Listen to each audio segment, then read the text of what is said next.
4 રસ્તી વખત મેં જીવનનું મોટું પાઠ શીખ્યું. મહેનત ક્યારે નાની નથી હોતી, સપના મોટા હોવા જોઈએ. મિત્રો, મારો વિશ્વાસ છે કે શિક્ષણ એ દેશની સૌથી મોટી તાકાત છે. આજે તમે જે શાળામાં બનો છો એ જ કાલે ભારતનું ભવિષ્ય બનાવશે. એટલે મન લગાવીને ભણજો બાળકો. અને પ્રશ્ન પૂછતા વખતે ડરશો નહીં.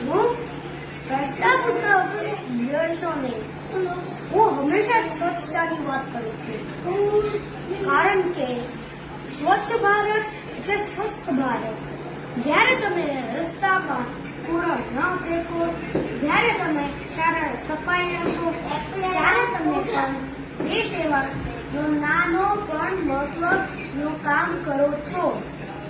મિત્રો, મારો વિશ્વાસ છે કે યોગ માત્ર કસરત નથી, એ જીવવાની રીત છે. યોગથી શરીર મજબૂત બને અને મન શાંત રહે. ચાલો થોડો સમય યોગ અને રમતગમતમાં કાઢીએ.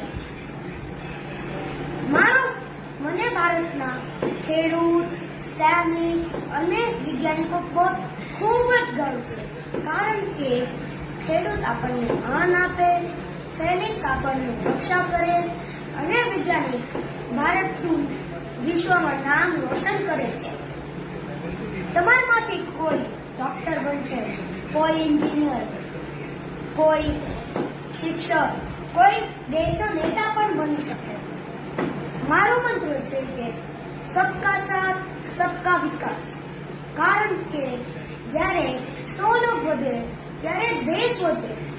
બાળકો, ટેકનોલોજીનો ઉપયોગ કરો, પણ એના ગુલામ ન બનો. મોબાઈલ કરતા પુસ્તક આપણા સારા મિત્રો છે. સમયનો મૂલ્ય સમજો.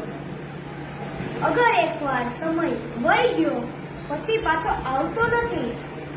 ચાલો આજે અહીંયાથી સંકલ્પ કરીએ. હું સાચું કહીશ, ઈમાનદાર રહીશું, મહેનત કરશું અને દેશના સારા નાગરિક